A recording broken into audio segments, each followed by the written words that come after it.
सामने आई महाकुंभ में हुई भगदड़ की असल वजह। मेरे आंख से दिखा हुआ है कि बुलडोजर से लाश को बीगा जा रहा है।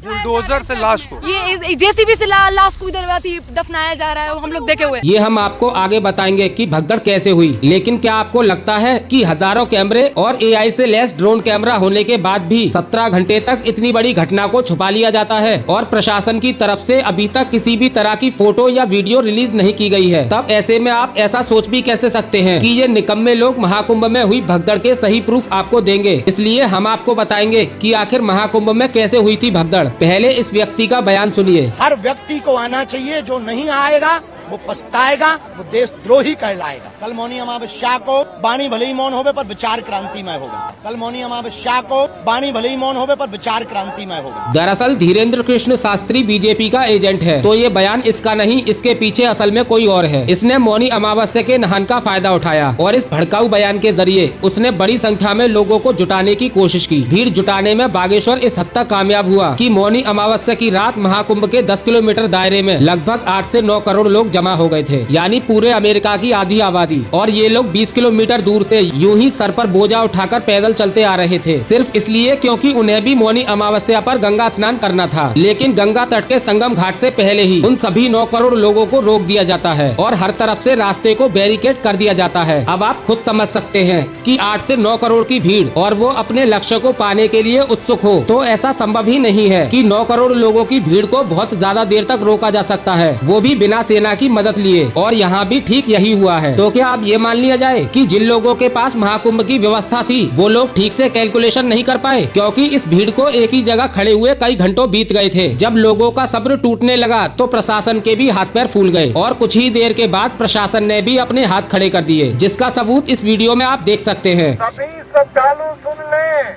यहाँ लेटे रहने से कोई फायदा नहीं है।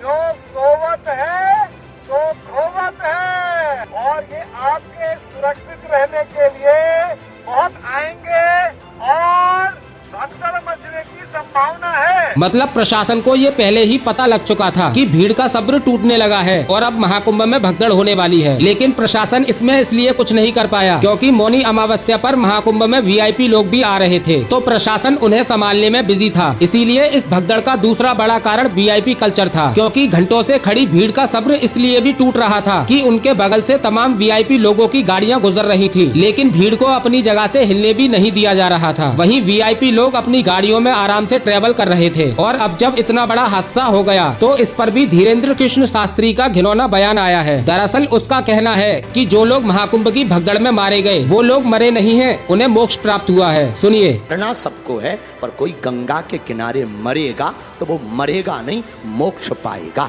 यहाँ मरे नहीं है कोई। हाँ, ये है कि असमय चले गए तो दुख है, पर जाना तो सबको है। हमें भी जाना, तुम्हें भी जाना। वो असमय चले गए तो इस बात का दुख है, लेकिन उनकी मृत्यु नहीं हुई है।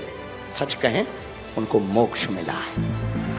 अब इसकी हकीकत हम आपको बताते हैं कि महाकुंभ में मारे गए लोगों ने किस तरह का मोक्ष प्राप्त किया है। पहले आप इस वीडियो को देखिए। ये महिला खुद उस मंजर से जान बचाकर निकली थी। प्यास से मर गए यार 2 लेडीज। पानी छोड़ रहे थे हम हवा में कि जिसके मुंह में चले जाए, दम घुट के बीच में नहीं मरे। कुछ लाशें तो उसके अंदर ही मर के ही लोग ऐसे ही गिर गए थे, कोई उठा ही नहीं रहा था। फिर मेरे सामने पहले एक लेडी दम घुट के वहीं मर गई, मतलब वहाँ लेट गई और उसके मुंह पे किसी ने पैर मारा और उसका दांत टूट गए। पानी मांग रहे थे, हमारी पानी खत्म हो गई थी, हम गंगा जल फेंक रहे थे लोगों पे एंड लोग अपना हाथ चाट रहे थे।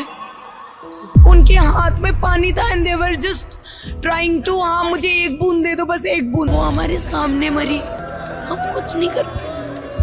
अब आपको अंदाजा लग गया होगा कि जो लोग इस दुखद घटना में मारे गए हैं उन्हें कैसा मोक्ष प्राप्त हुआ होगा। इसलिए धीरेन्द्र कृष्ण शास्त्री के इस बयान पर लोग पूछ रहे हैं कि खुद क्यों नहीं गंगा में डूबकर मर गया, खुद क्यों नहीं लोगों के पैरों तले कुचलकर मर गया, खुद भी उस भगदड़ में कुचलकर मर जाता, क्यों महाकुंभ से वापस आया वहीं मोक्ष की प्राप्ति कर लेता। और नवीन कुमार ने तो हद ही कर दी, क्योंकि धीरेन्द्र कृष्ण शास्त्री को लेकर नवीन कुमार का कहना था, सोचो और अपनी मौत की कल्पना करो कि तुम्हारे चेहरे पर जूते चढ़कर जा रहे हैं, तुम्हारे मुँह में लोगों का पेशाब गिर रहा है, तुम्हारे हाथ ईंट पत्थरों से कुचले जा रहे हैं, तुम्हारे पैरों के कई टुकड़े हो गए हैं, तुम्हारे बदन के लोथड़े इधर उधर लटके हैं और तुम्हारी लाश नगर निगम के किसी कूड़ेदान में पड़ी है। तो बताओ धीरेन्द्र कृष्ण शास्त्री ऐसी मौत कब मर रहे हो? क्योंकि ये बुरी मौत नहीं, तुम्हारे हिसाब से मोक्ष बताया जा रहा है।